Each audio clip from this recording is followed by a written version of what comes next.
Ciao raga! Musta naga? Allora, araw ngayon ng Lunes, baka napanood mo rin yung video na ginawa ko nung isang araw at naghihintay ka rin. Kasama ka rin doon sa mga naghihintay ng announcement ng good news. Gaya ng ating nabanggit doon sa unang video, ang good news na ito ay hindi para sa lahat. Sana ay maging malinaw yan sa iyo raga. Ang good news na ibibigay ko sa iyo raga ay tatlo. Okay, tatlong good news yan.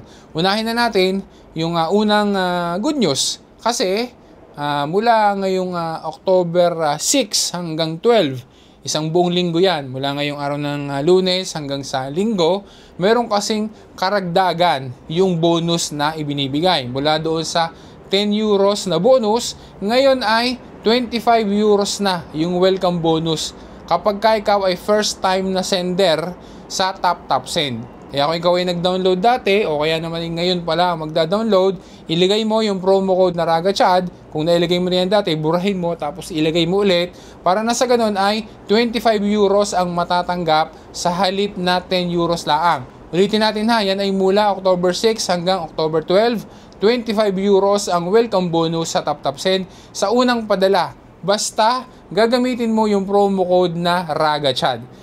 May hinihintay lang ako ng confirmation raga kaya hindi ko pa masasabi sa iyo. Pero itong padalwa at saka patatlo na good news ay related din sa good news number 1, yung regarding sa 25 euros na bonus sa TapTap Send. Ngayon abangan mo sa mga susunod na video dahil yung good news number 2 at saka 3 ay mamimigay tayo ng mga papremyo. Kaya abangan mo yan raga at kung hindi ka pa nakakapagpadala gamit ang TapTap Send, gamitin mo na yung promo code ko na RagaChad. 25 euros ngayon ang bonus mula October 6 hanggang October 12. Ganun pa rin, kapag ka nagpadala sa bangko at saka sa mobile wallets ay no transfer fee.